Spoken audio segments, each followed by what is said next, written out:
Well, good morning. My name is Greg. I'm the discipleship minister here at Current. I'm really glad to be here this morning, and I'm even more excited that you're here this morning. And the question that we're going to wrestle with this morning, it's kind of a big one, and it's this. Can you still trust God when the way he provides starts to change? Can you still trust God when the way he provides starts to change? When the way he's been taking care of you slowly or suddenly dries up? When your job ends, but the bills don't stop? When the doctor says things aren't going to be the same anymore? When the people you used to rely on are no longer there? And when the future you pictured isn't the future you're getting? Can you still trust God when the way he provides starts to change?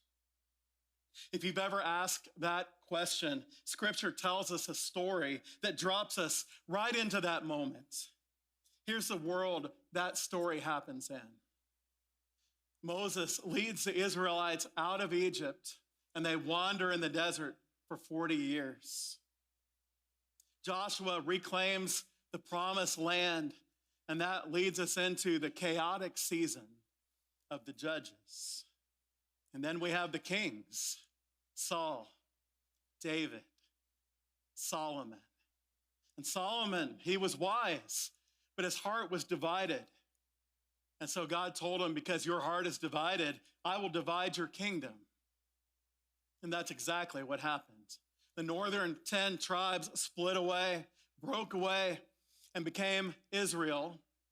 And the southern 2 tribes that remained were called Judah. And our story this morning, it takes place up north in Israel during the reign of one of the worst kings who ever lived, King Ahab. And Ahab, he married Jezebel. Yeah, this is the Jezebel, the name that still means trouble. And she brings in the worship of Baal. I can still remember my Old Testament professor. He's like, it's pronounced Baal, like he was a Klingon or something. We're going to say Baal just for convenience, if that's all right with you. And Baal, he was supposedly the rain god. He was supposedly the storm god, the dew god. And so Israel starts trusting Baal for what only the Lord can do. And that's when, out of nowhere, the prophet Elijah enters the chat. Let's take a look. In the 38th year of Asa, king of Judah, Ahab, son of Omri, became king of Israel, and he reigned in Samaria over Israel 22 years. Ahab, son of Omri, did more evil in the eyes of the Lord than any of those before him. He not only considered it trivial to commit the sins of Jeroboam, son of Nebat, but he also married Jezebel, daughter of Ethbaal, king of the Sidonians, and began to serve Baal and worship him. Set up an altar to Baal in the temple of Baal that he built in Samaria. Ahab also made an Asherah pole and did more to arouse the anger of the Lord, the God of Israel, than did all the kings of Israel before him. The Bible is not subtle here. Ahab is evil on a historic level. But the turning point is Jezebel, because she pulls the whole nation into Baal worship. And Jezebel, well, how should I put it? She's the dominant partner in the marriage. Ahab may wear the crown, but she's the one adjusting it on his head. You've probably seen this before at work. The person with the title isn't always the person with the most power. You ever seen that? Jezebel rules Ahab, and so Jezebel rules Israel. And I thought about this. I pictured Jezebel as kind of like a Disney villain, Cruella, Maleficent, Ursula. And remember, Baal is the supposed rain god. And so you can already feel the showdown coming. And so now we know the background and we know the villains. We've got Ahab, the idol-worshiping king, and we have Jezebel, his controlling, false god-worshiping wife. And it's on this stage that Elijah steps in. Verse 1. Now Elijah the Tishbite from Tishbe in Gilead said to Ahab, as the Lord, the God of Israel lives, whom I serve, there will be neither dew nor rain in the next few years except at my word. And we learn all we need to know about Elijah just from his name, El, short for Elohim or God. I, from the Hebrew, meaning my, it's a possessive, personal. And then Jah, short for Jehovah. Put it all together and here's what you get. Elijah, the Lord is my God. And where's he from? Tishbe. It's a town so small that historians can't even find it. It's somewhere in the north. It's somewhere east of the Jordan. Here's the point. Elijah's from the country. You know what I mean? I'm not talking about Sealy. That's a big town. No, I'm talking about one stoplight and it only blinks. The marching band is so small that it's just 4 guys and a kazoo. The halftime show's just your uncle grilling burgers. It's a small town. And Elijah, he goes from this tiny little place straight into a showdown with the most powerful people in the land. And he tells Ahab and he tells Jezebel, no rain, not even dew, until I say so. And everyone knows what no rain means. It means no crops. It means no livestock. It means that folks are going to die. And remember, Baal was the supposed rain god. He's supposed to control the rain. And that's why this isn't just a weather report that Elijah is giving. It's not just one of those drought announcements that we get every summer. It's a direct challenge to who Israel trusts for provision. Elijah, he's charging hell with a squirt gun, calling out their idolatry, calling out their blatant sin and blasphemy. So Elijah, he comes out of nowhere, confronts Ahab, confronts Jezebel, and then watch what God does next. Verse 2. Then the word of the Lord came to Elijah, leave here, turn eastward, and hide in the Kerith ravine east of the Jordan. The very next thing that Elijah is told to do is leave, which is totally not what you'd expect. What we'd expect is after a confrontation of this magnitude, that God would keep Elijah right up there in Ahab's face, kind of like Moses with Pharaoh. But God's got a different plan. Put yourself in Elijah's place. He's come from nowhere, suddenly speaking to the most powerful people in the land, and then the Lord sends him right back into obscurity. And if you were Elijah, wouldn't you just want to say to God, leave? I just got here. I'm called to preach. I already spent my whole life in the backwoods. I'm not going back. Check out what God tells him. You will drink from the brook, and I have directed the ravens to supply you with food there. I think of this conversation that Elijah may have had as he leaves town. Hey, Elijah, where are you going? I don't know. I'm out of here. I'm I'm headed for the hills. Well, where are you going to stay? I don't know, someplace called Kerith. I hear there's a brook there. Well, what are you going to eat? Oh, that's the best part. Actually, God told me that birds are going to bring me my food. Okay, buddy. Good luck with that. But here's what God's doing. He's protecting Elijah. He's providing for Elijah. And he's preparing Elijah. The ravens aren't random. They're fully part of God's plan. Verse 5. So he did what the Lord had told him. He went to the Kerith ravine east of the Jordan and stayed there. Here's the beautiful part. Elijah does what I probably wouldn't have. Just obeys. No argument, no hesitation. He just goes. And don't miss this. The name Kerith literally means to cut down. It's a place of reduction. A place where God strips away everything that you thought you needed so you can learn that you really only need him. And so Elijah leaves the spotlight and walks back to obscurity. And if we're honest, that's hard. It's tough. It's hard to step back after you've stepped forward. Hard to take a smaller role after you've had a bigger one. I've been there.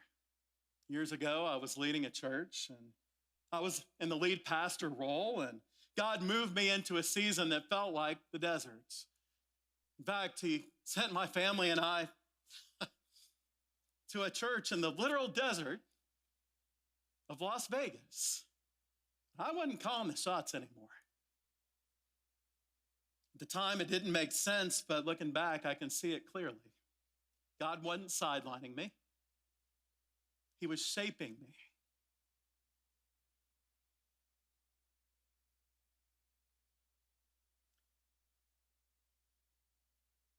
He was teaching me about grace.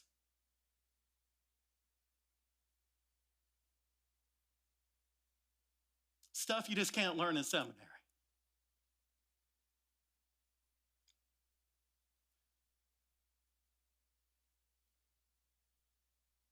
I wouldn't trade that season now for anything, and neither would Elijah. Verse 6, and the ravens brought him bread and meat in the morning, and bread and meat in the evening, and he drank from the brook.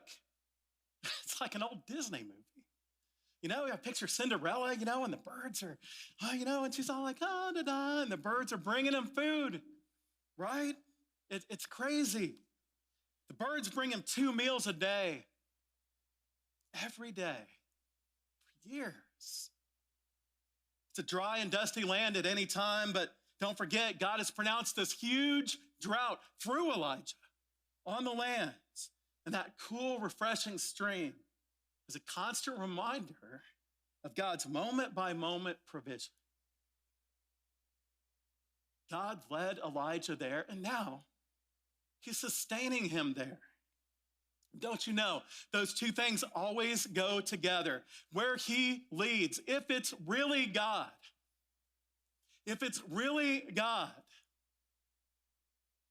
he'll provide. You may have heard it before, his vision will always lead to his provision. But here's the truth. We don't live at the brook forever, and everything feels steady until it doesn't. Verse 7. Sometime later, the brook dried up because there had been no rain in the land. You ever had a season in your life where something that once felt steady just dried up? One time things were secure, the job was solid, the future felt secure. And then something changed. The job ended, the diagnosis came, the relationship broke. Just like that, the brook dries up. Elijah is standing in the wilderness with no water. And the question that he's probably asking is the very same one that we ask in times like this. Has God forgotten me? Because when provision changes, it's easy to assume that God has changed too. But here's the truth. Elijah's not abandoned. He's standing in the very drought that God has proclaimed through him. The dried up brook isn't proof that God has somehow left. It's proof that his plan is still moving. It's what every one of us faces. In that moment, we have two choices. We can either run toward God or away from him. Because seasons like Cherith, they have a purpose. They strip away our illusions. They loosen our grip on control. Because when the brook dries up, God still speaks and reveals who we were really trusting all along. Verse 8, then the word of the Lord came to him, go at once to Zarephath in the region of Sidon and stay there. I have directed a widow there to supply you with food. So Elijah leaves Cherith, the place where God stripped away, the place that cut him down to size and taught him to trust. And now God sends him to Zarephath. Zarephath, it literally means refining. It's a crucible, a place of intense heat that brings the impurities to the surface. So don't miss the movement. God cuts him down at Cherith, and he's going to refine him at Zarephath. And even the journey is not going to be easy. Elijah's a wanted man. There's basically this huge bounty on his head. Ahab, Jezebel, they've been looking for him for years. They got spies out everywhere. I mean, you got Dog the Bounty Hunter. You got Boba Fett. They're all looking, right? They're all looking for Elijah. And Elijah, he's crossing this drought-stricken land, and every cactus he passes has a poster on it that says, wanted, dead, or alive. And when he finally arrives, God doesn't send him to a king. Didn't send him to a wealthy supporter. He sends him to a widow. Verse 10. So he went to Zarephath. When he came to the town gate, a widow was there gathering sticks. He called to her and asked, would you bring me a little water in a jar so that I may have a drink? As she was going to get it, he called, and bring me, please, a piece of bread. So Elijah, he's on the run. He's on the lam, and he makes it 100 miles or more through a drought-stricken land. And when he arrives, he's like, hey, I'm kind of thirsty. It's one of those all-time understatements of the Bible, right? It reminds me of that movie, Forrest Gump. You remember that old movie? And Forrest, he's had a big loss in his life, and he's been running across the country, right? Remember this scene? Back and forth across the country for years. And then suddenly, somewhere in the Arizona desert, he stops. He's like, I'm pretty tired. Think I'll go home now. And Elijah gets even bolder. And he's like, hey, wait, not just water. Can I get a piece of bread? Like this woman says, waitress at the Olive Garden, right? It feels like he's pushing it. Feels like he's being rude. But he's not. He's being faithful. Verse 12. As surely as the Lord your God lives, she replied, I don't have any bread. Only a handful of flour in a jar and a little olive oil in a jug. I'm gathering a few sticks to take home and make a meal for myself and my son that we may eat it and die. In other words, you don't understand, Mr. Man. I don't have anything left. How dare you even ask? Welcome to Zarephath, Elijah. Welcome to the crucible. Verse 13. Elijah said to her, don't be afraid. Go home and do as you have said, but first make a small loaf of bread for me from what you have and bring it to me, and then make something for yourself and your son.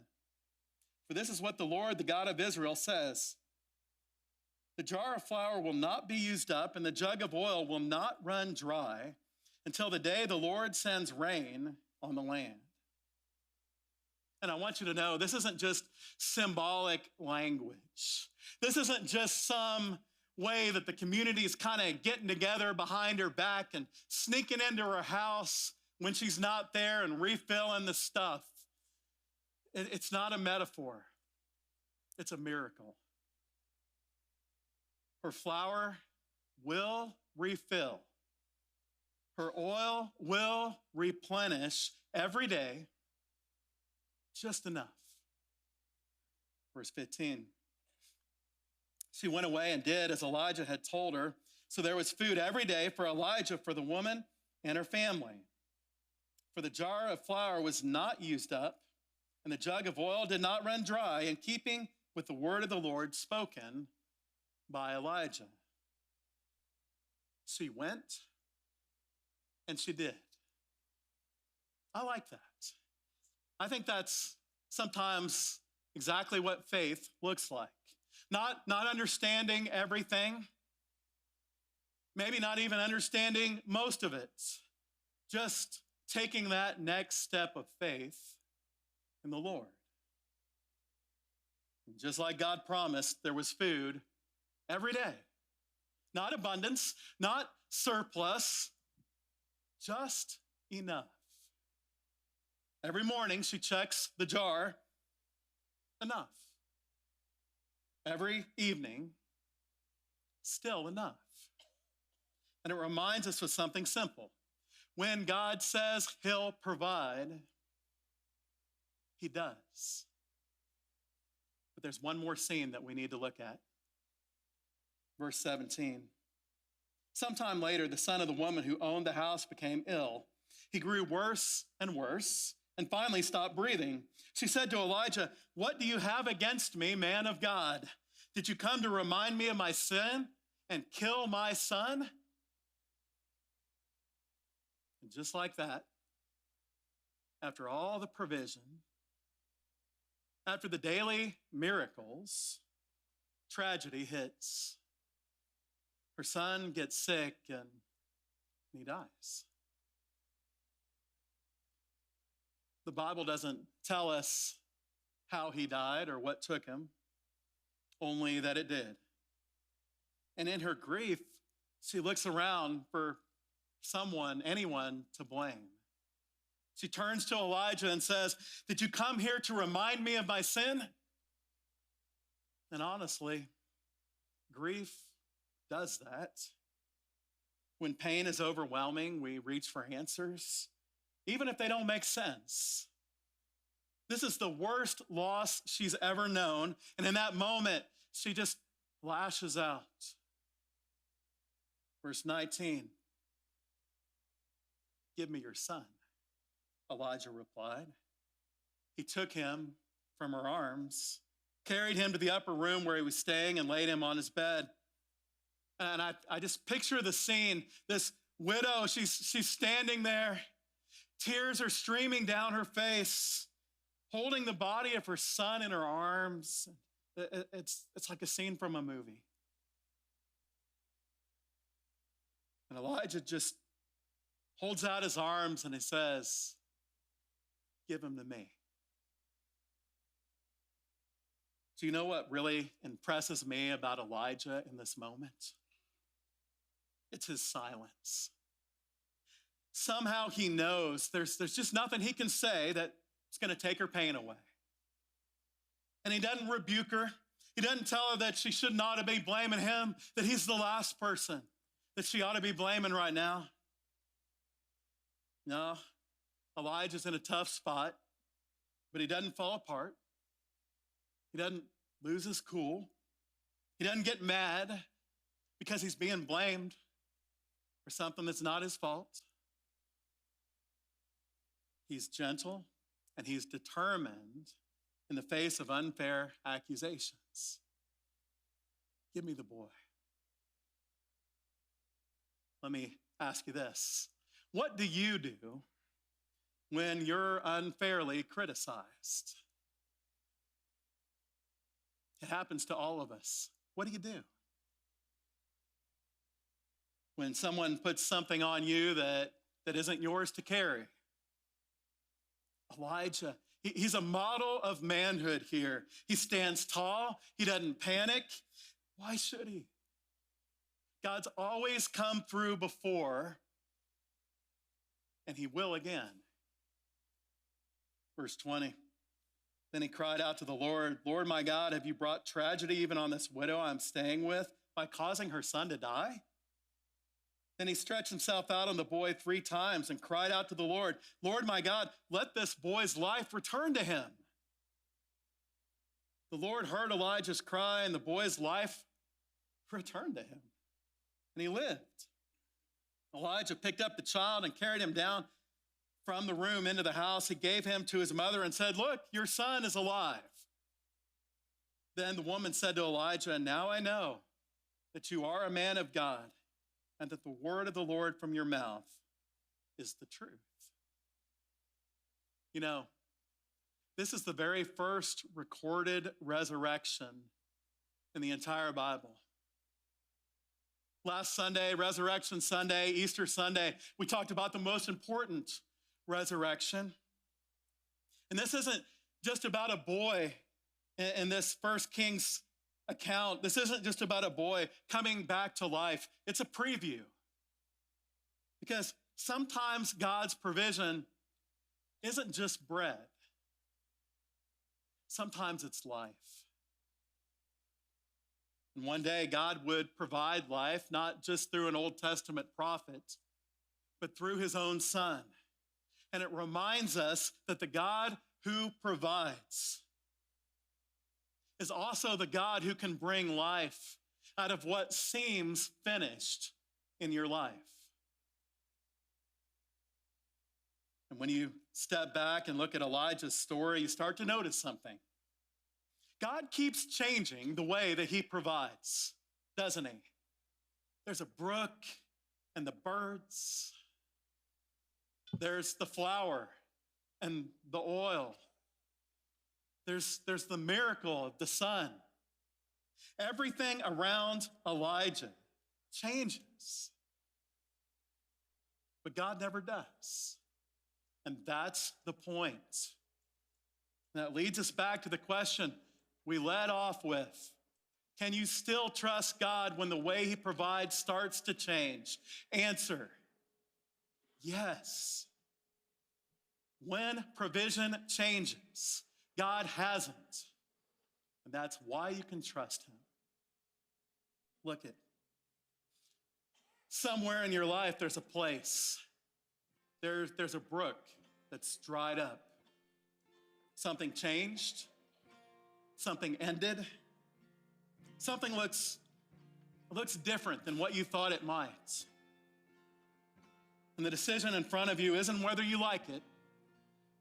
It's whether you're going to trust God through it. Because trust isn't proven when everything is flowing.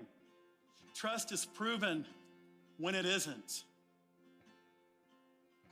So maybe for you, the response today, right there in your seat, just quietly, right where you are, you say, God, I don't understand this season, but I trust you in it. I trust that you're still working. I trust that you're still present. And I trust that you're still good. Not because everything makes sense, but because he's been proven faithful. Provision may change. Circumstances, they're gonna change. Plans may look different than you thought they might. But the God who met Elijah at the brook, the God who met him in the drought, the God who met him with the miracles, is the same God who sees you today, and you can trust him. For some of you, the step of trust today isn't really about a season. It's about your entire life. You have never trusted for the very first time Jesus Christ as your Lord and Savior. Sure, maybe you grew up in a Christian home. Maybe you've attended church sometimes. But there's never been a moment where you went all in and trusted Jesus Christ to be the one who provides not only now, but forever. You can make that decision this morning. I'm going to be in the back of the room here in a minute as we sing this next song, along with our prayer partners. And as we sing this next song, here's what I want you to do if you have that decision to make. Come see any of us back there, and here's what's going to happen. We're going to point you straight to Jesus, and then Jesus is going to absolutely transform your life.